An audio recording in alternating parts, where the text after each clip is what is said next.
Kalau kita sudah disukai Allah, apa yang bakal terjadi? Yang jelas yang terjadi adalah hidup ini yang paling mahal apa? Bahagia. Namanya hayatan thayyibah. Jadi kalau kita sudah disukai Allah, maka Allah akan menurunkan sakinah, huwallazi anzalas sakinah fi qulubil mu'minin. Dialah Allah yang menurunkan sakinah. Jadi kita akan jadi orang yang tenang, enak. Ini mahal deh, tidak bisa dibeli ketenangan itu. Walau rumah megah, harta melimpah, mobil mewah, penampilan indah, sama sekali tidak bisa membeli ketenangan, karena tenangnya hati itu cuma satu jalurnya. Ala bidzikrillah tatmainnul qulub. Camkan, hanya dengan mengingat Allah hatimu akan tentram. Nah, orang yang takwa itu adalah orang yang paling banyak ingat Allah. Jadi kalau orang takwa itu cirinya adalah banyak sekali ingat Allah. Makanya dia beruntung, fadzkurullaha katsiran la'allakum tuflihun. Kenapa orang takwa jadi banyak ingat? Ciri orang takwa itu banyak sekali ingat Allahnya. Alladzina wa ala junubihim wa yatafakkaruna fi khalqis samawati wal ardh. Rabbana ma khalaqta hadza batila subhanaka faqina adzabannar. Siapakah orang yang berakal? Alladzina yadhkurunallah, yaitu orang-orang yang selalu ingat Allah. Berdiri, duduk, berbaring, segala keadaan, karena manusia kondisinya cuma tiga itu, berdiri, duduk, berbaring. Ingat Allah terus. Nah, sedangkan ingat Allah bukan hanya mengucap, tapi betul-betul sampai yakin semuanya ini milik Allah. Allah menyaksikan segala-galanya. Allah mengetahui segala sesuatu. Tidak ada satupun yang bisa terjadi tanpa izin Allah. Yakin, jadi setiap ngobrol yakin Allah mendengar. Pergi kemanapun yakin Allah mengetahui. Lihat apapun yakin semuanya milik Allah.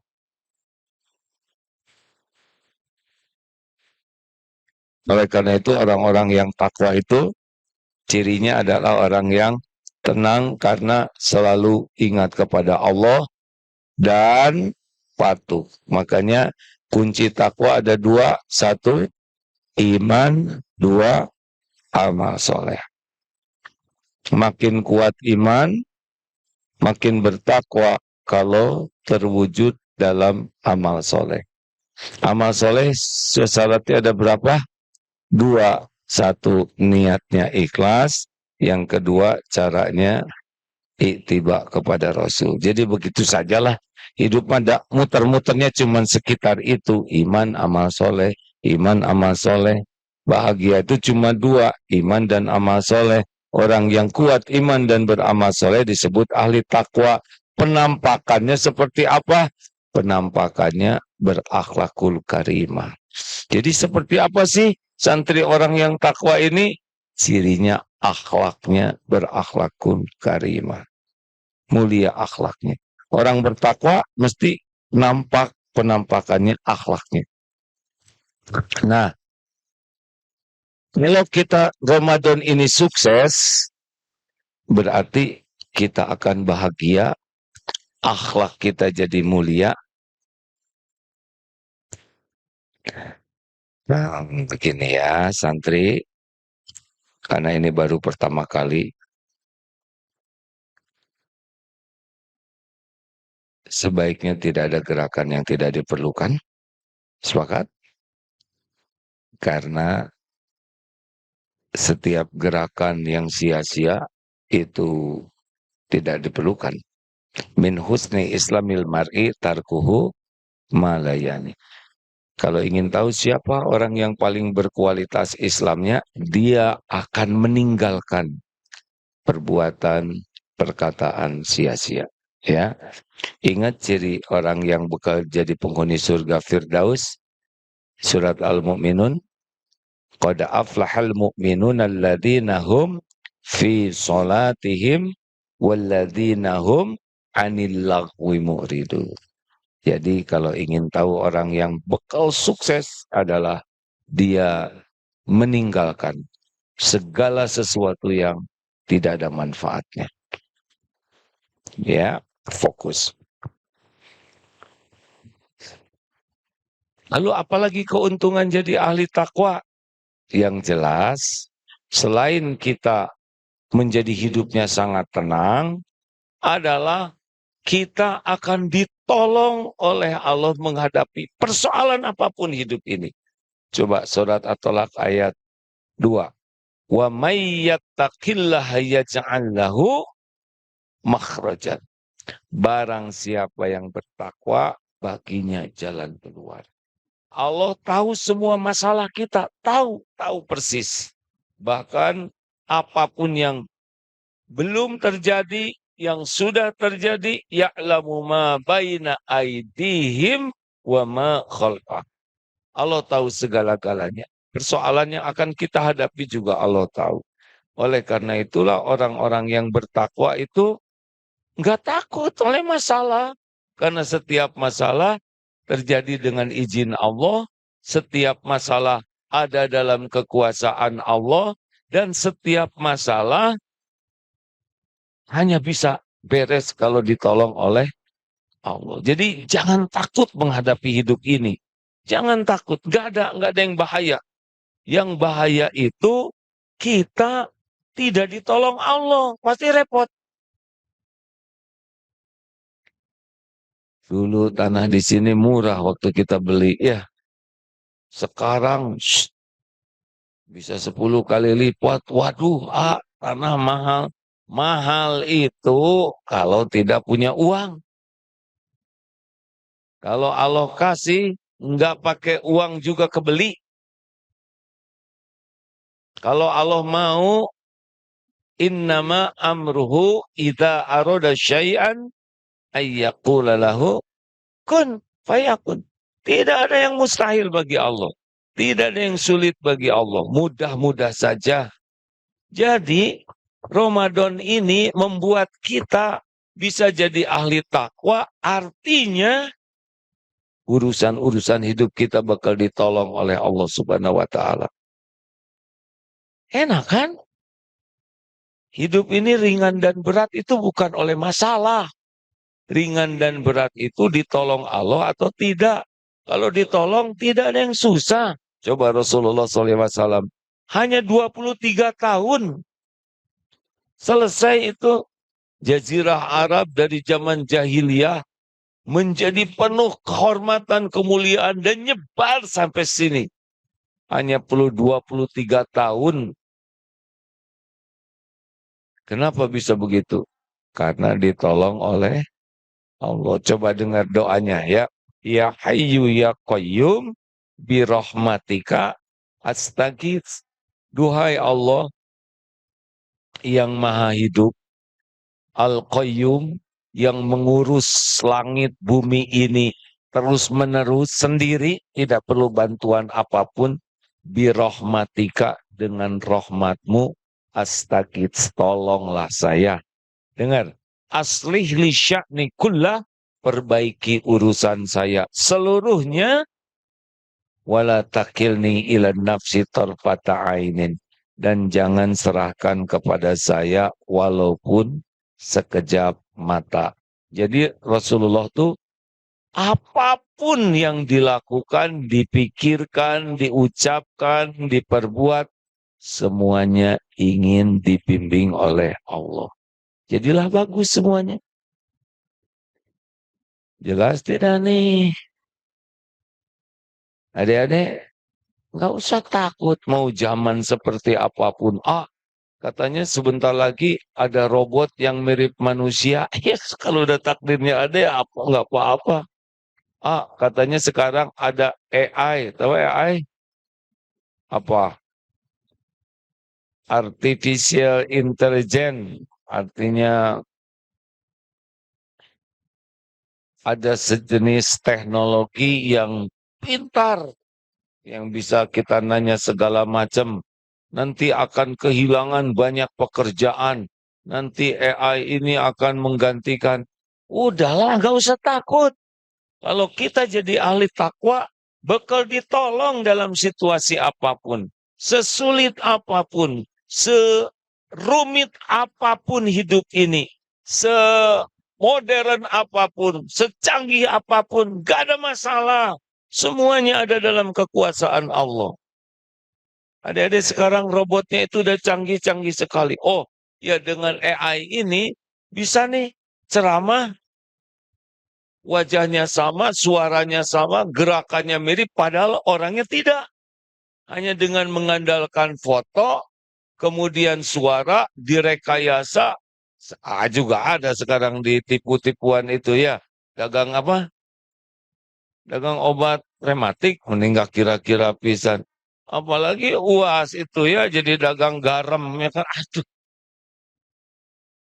saya apa katanya jualan apa? Aduh, nggak kira-kira tipu ya. Seperti itu. Aduh, nanti bisa direkayasa. Jadi fitnah. Seakan-akan kita berbuat mesum. Direkayasa bisa. Jangan takut, ada Allah. Jangan takut dengan zaman secanggih apapun, semodern apapun. Semuanya ada dalam pengetahuan Allah. Semuanya ada dalam kekuasaan Allah. Tidak bisa terjadi tanpa izin Allah. Tugas kita jadi ahli takwa. Kalau saya difitnah, dibuatkan jadi ahli takwa. Allah yang akan membela kita, melindungi kita. Allah penguasa segala zaman, penguasa langit dan bumi. Makanya bahaya dalam hidup ini bukan zaman. Bahayanya adalah kalau kita tidak ditolong oleh Allah. Dan pintunya adalah wa may yattaqillaha yaj'al lahu makhrajan. Jadi harus jadi ahli takwa.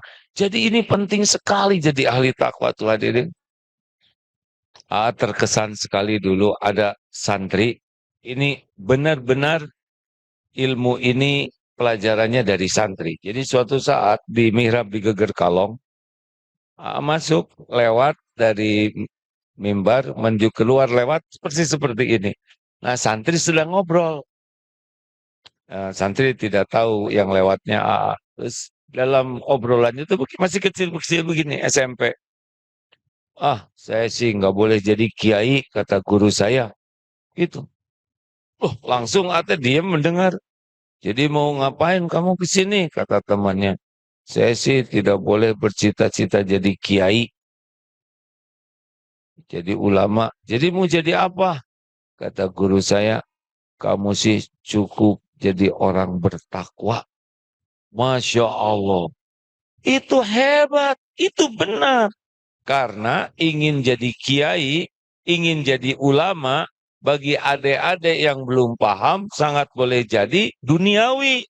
Wah, kiai mas senang, dihormati, ke sana sini diundang, masuk TV. Jadi dalam benaknya ulama itu sebuah profesi. Makanya itu ulama, guru itu mengatakan, ben kamu nggak usah jangan pengen jadi ulama, karena belum mengerti arti ulama yang sesungguhnya. Kamu jadi orang takwa aja udah cukup.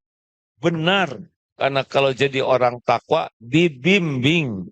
Mau jadi apa? Allah yang menciptakan adik-adik ini. Allah tahu bakat adik-adik. Allah tahu kemampuannya. Allah tahu tingkat intelektualnya, IQ-nya. Allah tahu apapun tentang kita. Dan Allah yang paling tahu masa depan terbaik. Mungkin jadi ulama, mungkin jadi pengusaha, mungkin jadi apalagi dokter, mungkin jadi presiden, mungkin jadi jenderal. Terserah Allah. Yang penting bertakwa. Ini Ramadan. Jadi sendiri secara hati nurani semangat sekali nih. Ramadan ini kenapa? Karena dimudahkan oleh Allah menjadi ahli takwa. Dimudahkan dalam hal apa? Coba. Tadi sholat sunnah, tahiyatul masjid, Pahalanya seperti sholat wajib. Kita sholat wajib barusan sholat subuh bisa 700 kali lipat. Bisa berlipat-lipat kalau kehusuannya meningkat. Sedekah satu butir kurma seperti memberi saum kita. Membaca satu ayat Quran luar biasa. Beda hitungannya. Jadi oleh Allah di bulan Ramadan ini seperti apa tuh? Mega diskon. Didiskon besar-besaran.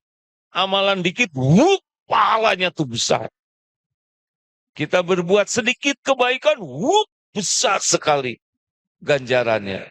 Dan ampunannya juga bisa dihapus sampai ke jejak-jejaknya. Kan sekarang orang takut tuh dengan jejak digital katanya ya.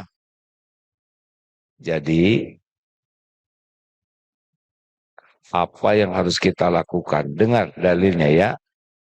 Man soma Ramadana imanan wahtisaban gufirallahu ma taqaddama min dzambi.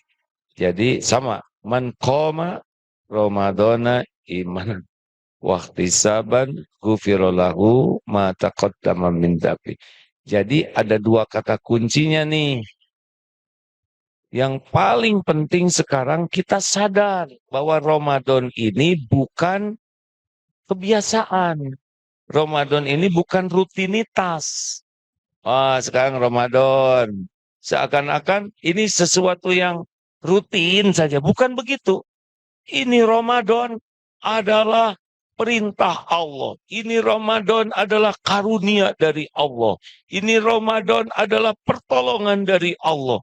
Jadi betul-betul yakin bahwa hadirnya Ramadan ini adalah karunia besar dari Allah untuk menyelamatkan, membahagiakan, memuliakan kita.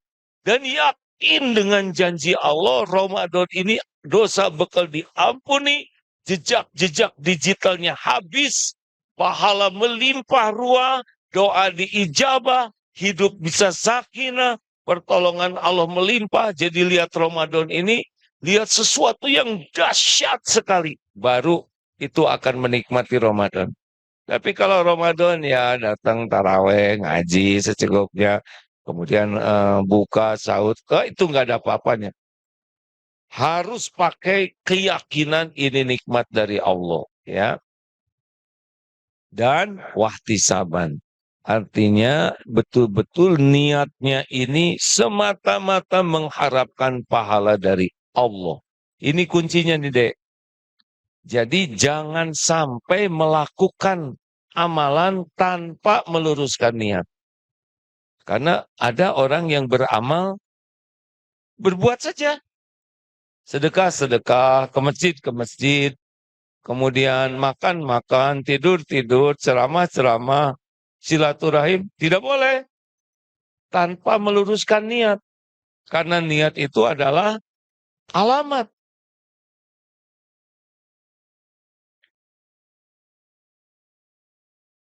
Jadi kalau mau sukses Ramadan ini, yang harus dilakukan adalah keyakinan bahwa ini nikmat besar dari Allah dengan segala janji dan jaminannya.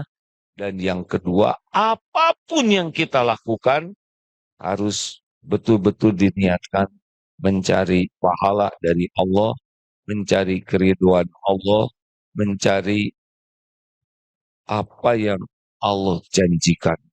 Betul-betul hanya mengharap dari Allah. Itu intinya.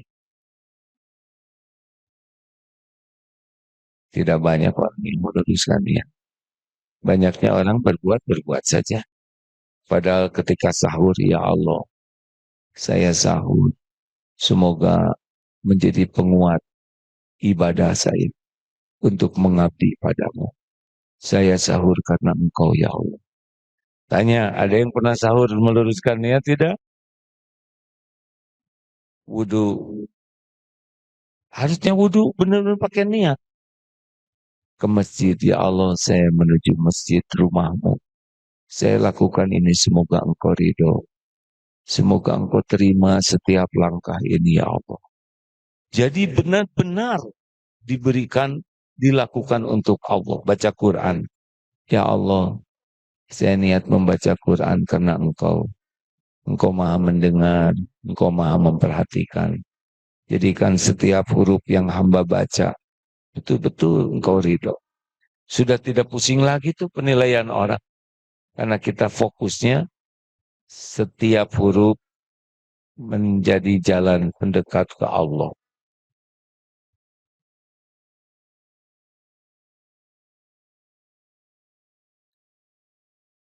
Ngaji, nyapu, nih masjid.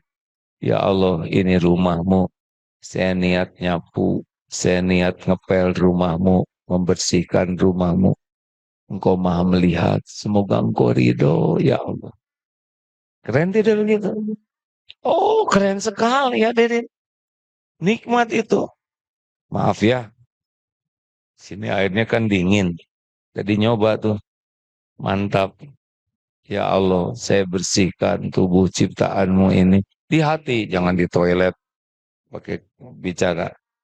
Jadikan semua ini membuat tubuh ini engkau sehatkan. Sehat supaya bisa mengabdi padamu. Enak sekali tuh hadirin. Misal kita akan sedekah. Ya Allah, saya beri kurma ini. Semoga engkau terima. Jadikan kurma ini menjadi jalan berbuka orang-orang yang memerlukan buka. Enak. Olahraga. Ya Allah, saya berjalan berolahraga. Semoga engkau catatkan jadi amal soleh. Agar tubuh titipanmu ini bisa lebih sehat. Supaya bisa mengabdi kepadamu. Enak itu hadirin. Kalau niatnya diluruskan, apapun yang kita lakukan, dan Allah tahu ini untuk Allah. Nanti Allah yang akan memberikan perlindungan, keselamatan selain dari pahala. Nah makanya tolong Ramadan ini, latihan yang terpenting adalah ihtisab. Bagaimana meluruskan niat dalam hal apapun. Termasuk nih datang ke sini ceramah. Ada orang, tidak ada orang, mau banyak, mau sedikit, mau hansip, mau jenderal yang dengar, mau presiden, mau rakyat, apapun yang dengar sama. Samanya apa? Samanya apa? Sama yang menilai ceramah ini adalah Allah. Kalau kita membeda-bedakan sedikit, banyak, ceramah di Istana Negara merasa keren. Ceramah di Astana Anyar merasa malu. Ya, tahu Astana Anyar adik-adik? Kuburan. Ceramah di kalangan para jenderal seperti keren. Ceramah di kalangan para hansip merasa tertekan. Ceramah di kalangan para dokter, waduh merasa terhormat. Ceramah di kalangan eh, petugas P3K sama, sama. Yang kita cari adalah keridhaan Allah. Allah yang maha mendengar. Hanya Allah yang punya pahala. Hanya Allah yang menentukan segala-galanya. Termasuk ini Bapak, Ibu, suami, istri kalau ngobrol. Ngobrollah karena Allah. Ya Allah, saya niat membahagiakan pendamping hidup saya karena engkau. Dikasih bunga oleh Bapak tuh. Kata Ibu, ini metik dari yang hajatan ya. Gimana ngaku jangan ngaku Pak namanya juga. Iya. Iya, tadinya saya niat membahagiakan dan saya udah minta izin ngemodal dong, Pak. Kalau Bapak sakit hati kurang ikhlas. Ya nggak? Kalau ngasih kurang dihargai, ya sudah nggak apa-apa. Kan Allah udah melihat niat kita. Nggak ada nanti sedih, sakit hati, kecewa, kesel, jengkel, marah-marah yang tidak pada tempatnya. Kalau niatnya mencari keridhaan Allah semata. Harus ingat ada Allah yang maha besar, penguasa semesta alam ini. Enak kalau hatinya selalu kepada Allah niatnya dan yang dilakukan karena Allah. Udah nggak akan capek hati ini. Kan capek itu karena berharap dari makhluk. Capek itu capek hati ya, ingin dipuji, ingin diakui, ingin dihargai, ingin dikagumi, ingin dihormati, ingin diberi. Nah, itu bikin capek hidupnya. Tapi kalau mencari keridhaan Allah, nggak ada capeknya. Senang aja hati ini. Begitulah ya.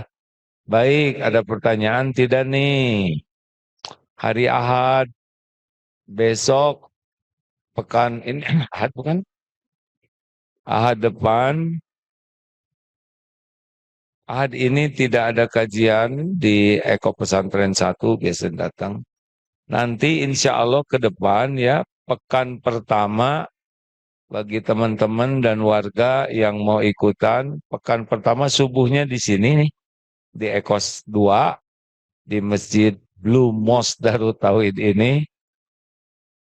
Kalau nanti mau udahan, berharap bisa ditayangkan situasinya. Kemudian jam 10-nya di Eko Pesantren 1. Jadi yang mau nyubuh di sini, nanti di sini ada serabi ya di warung. Tuh kan.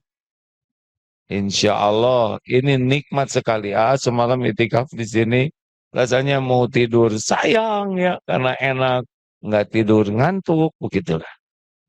Alhamdulillah. Coba dicek namanya Eko Pesantren 2 apa? Kampung Nyampai ya, Parongpong. Luar biasa. Ini bawahnya Depik. Kemudian besok pekan kedua subuhnya di Al-Hakim, duhanya di Al-Azhar dan jam 10 besok mulai kajian kembali di Masjid Istiqlal. Jadi pekan pertama di Bandung, pekan kedua di Jakarta. Itu ritmenya. Terus ada yang nyeletuk pekan ketiga, keempat di mana? Rahasima ya. Insya Allah sepulang dari Istiqlal bagian tugas di Masjid Darut Tauhid di Australia di Perth. Begitulah karena itu juga amanah ya. Baik, kita akan buka tanya jawab Pip. Ada yang mau nanya dari masjid? Nggak usah lah ya. Jangan mempersulit orang lain. Pip, ada bisa nggak dibaca? Pip kasihan sana sini udah kedinginan. Oh ya, Apip, ada jamaah yang ngasih hadiah umroh buat Apip. Alhamdulillah.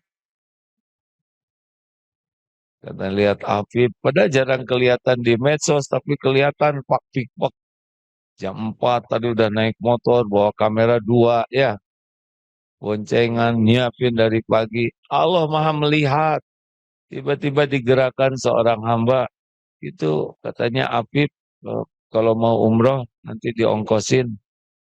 Tuh kan, Afif, Alhamdulillah gitu. Sibuk karena komputer gimana? Ada yang nanya tidak boleh emosi ya. Jadi begitu AA menyampaikan ini supaya jangan sampai kita lalai dari mensyukuri nikmat Allah dalam bentuk niat. Ini kuncinya ya. Karena kita akan memperbanyak amal ini.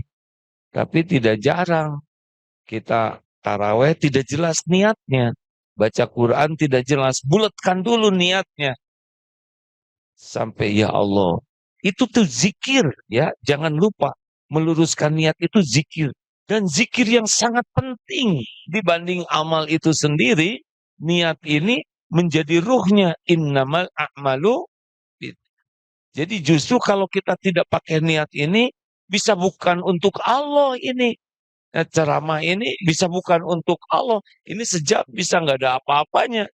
Bersepeda nih dari Geger Kalong ke sini kemarin ngabuburit. Udah mah haus ya, capek.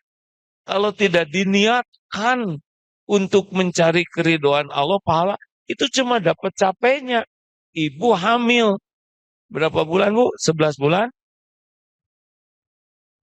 9 bulan. Yang 11 siapa ya? Hamil 9 bulan. Enggak diniatkan. itu nggak ada pahalanya itu. Bapak membanting-banting tulang, meras-meras keringat, kerja pontang-panting, nggak jelas niatnya, nggak ada pahalanya itu, nggak ada pahalanya. Kayak ngirim paket gitu aja, nggak kasih alamat, kemana sampainya? Harus ini zikir yang sangat-sangat penting. Selalu meluruskan niat dari apapun yang kita lakukan, mencari keridhaan Allah, mencari pahala akhirat di sisi Allah. Boleh ingin pahala itu makin besar pahala, artinya makin disukai oleh Allah. Ya, jangan menghitung-hitungan, enggak, mencari pahala itu bagian dari keikhlasan. Saya mau sedekah kurma supaya setiap yang makan saya dapat pahala. Lakukan. Itu bagian dari keikhlasan. Mencari pahala itu jelas. Dari Allah itu adalah ihtisab. Itu adalah ihtisaban. Itu bagian dari diterimanya amal. Nah, mudah-mudahan dengan adanya semangat meluruskan niat akan berubah hidup kita. Karena banyaknya kejengkelan, sakit hati, kecewa, kesal, marah-marah, dendam. Semua itu dari memang tidak niat mencari keridhaan Allah. Orang yang kurang ikhlas itu ya akan banyak gelisah ya. Karena takut tidak sesuai dengan harapannya. Ini kemarin ketika meresmikan masjid ini karena memang ngejar Ramadan pertama. Kan kita pesan untuk penutup depan belum datang ya. Ini yang belum, nggak apa-apa, lakukan aja ya. Tapi ini masjidnya belum sempurna, nggak apa-apa. Nanti kalau hujan itu airnya masuk, ya pakai payung ya. Tidak rumit ya. Jangan dibuat ribet. Kita sudah pesan, tapi belum datang ya, belum waktunya lah ya. Tidak usah pakai emosi, jalanin saja. Tidak harus serba sempurna sekaligus. Karena kita niatnya juga membangun masjid ini mencari keridhaan Allah. Enak, enak coba ya luruskan niat. Sebentar aja, asal dilurus-lurus. Karena kita sering mengajarkan, ayo zikir, ayo zikir. Yang kebayang oleh kita kalau zikir itu kan subhanallah walhamdulillah wala ilaha illallah wallahu akbar. Itu benar. Tapi zikir itu pun bisa tidak diterima Allah.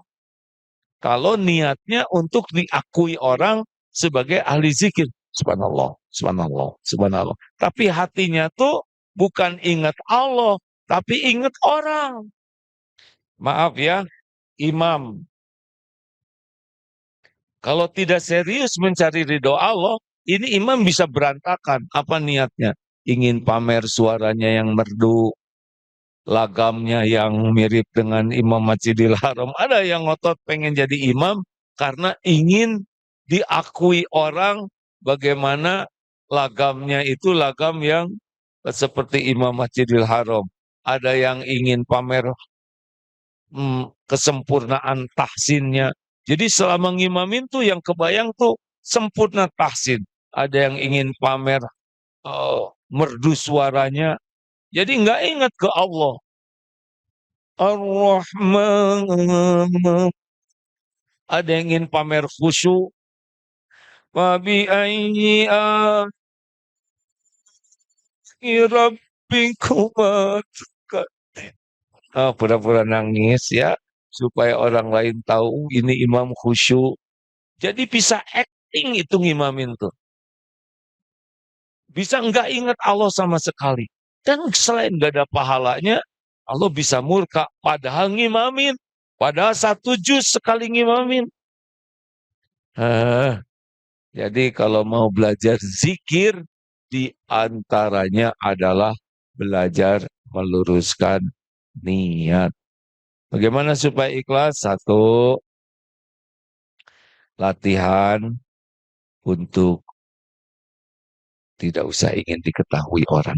Ya, boleh ada yang diketahui, boleh, tapi memperbanyak amalan rahasia. Aslinya ya, aku tadi nyoba ya, sholat tahajud di sini. Ini kan di belakang banyak santri. Terus saya pindah ke dalam mihrab tahajud. Beda. Ada santri perasaan lagi diliatin santri, padahal santri lagi tidur. Beneran ngaji. Tadi lagi pada itikaf kan semalam, sana ngaji situ ngaji. Saya juga ngaji di sini. Ada tuh rasa tuh. Ini santri lagi memperhatikan, bisa bisa rada acting tuh ngaji. Tapi ya kita tidak mungkin sembunyi seumur hidup ya. Jadi ada yang kelihatan, tapi jaga niat. Karena kalau ada orang, tidak ada orang, beda, itu ciri bahwa kita itu karena orang. Jadi kalau ada orang jadi bagus ibadah kita, berarti karena orang. Makanya adik-adik ini hati-hati yang sebelahan dengan AA. Kalau lagi ngemakmum, bisa ngerusak tuh. Karena A juga sebelahan sama guru tuh kalau lagi sholat tuh jadi lebih soleh. Allah, takut ketahuan jelek. Iya, makanya ciri kedua, kalau orang ikhlas, ada orang, tidak ada orang, sama atau tidak. Kalau ada orang jadi bagus, tidak ada orang tidak bagus, sholatnya, ngajinya, berarti karena orang. Dua tuh. Tiga, ciri orang yang kurang ikhlas itu kalau dipuji semangat, tidak dipuji, tidak semangat, dicaci, patah semangat. Nah, kalau orang ikhlas, dipuji, tidak dipuji, dicaci, sami. Halo? Ini penting ini. Rasa-rasain. Kalau kita merasa dipuji, wah semangat, nggak ada yang muji.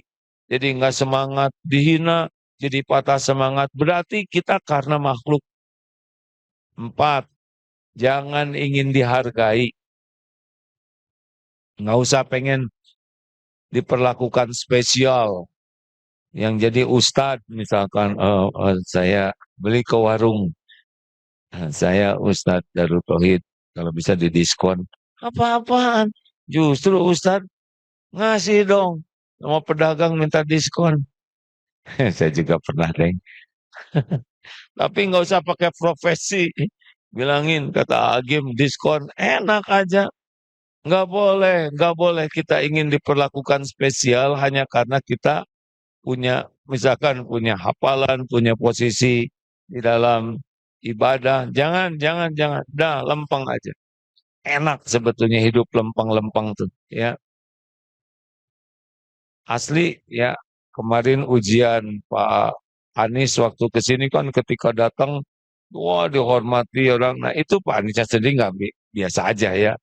Tapi sebetulnya itu ujian bagi siapapun kalau dihormati, diperlakukan spesial. Karena apa? Karena jadi merasa diri itu bisa jadi merasa mulia. Padahal di sisi Allah belum tentu kita ini mulia. Ingat waktu dulu nasihat dari guru ya. Pokoknya kalau kita lagi dielu-elukan orang, lu siapa? Lu siapa? Bukan gitu ya. Dielu-elukan doa, dihormat. Hormat kata guru begini. Ingat apa yang Allah tahu tentang dirimu. Aib-aib yang Allah tutupi. Makanya orang menghormati kita, kita sibuk ingat aib dan dosa sendiri yang ditutupi Allah. Yang kalau dibuka, pasti orang itu tidak mau menghormati kita. Dan yang terakhir, supaya belajar ikhlas, jangan ingin dibalas budi, lakukan, lupakan, lakukan, lupakan, lakukan. Perlukah kita mengingat-ingat jasa baik kita? Perlukah kita menyebut-nyebut kebaikan kita? Perlukah kita menunggu orang lain terima kasih? Perlukah kita maksa supaya orang lain tahu kebaikan kita? Gimana kalau tidak dihargai? Gak apa-apa, gak apa-apa. Orang pasti, Nabi aja ada yang tidak menghargai, ada yang memusuhi, ya gak apa-apa. Tugas kita bukan nyari orang suka ke kita. Bukan. Tugas kita adalah apa yang kita lakukan diterima oleh Allah yang maha dekat, yang maha menyaksikan, yang maha tahu segalanya.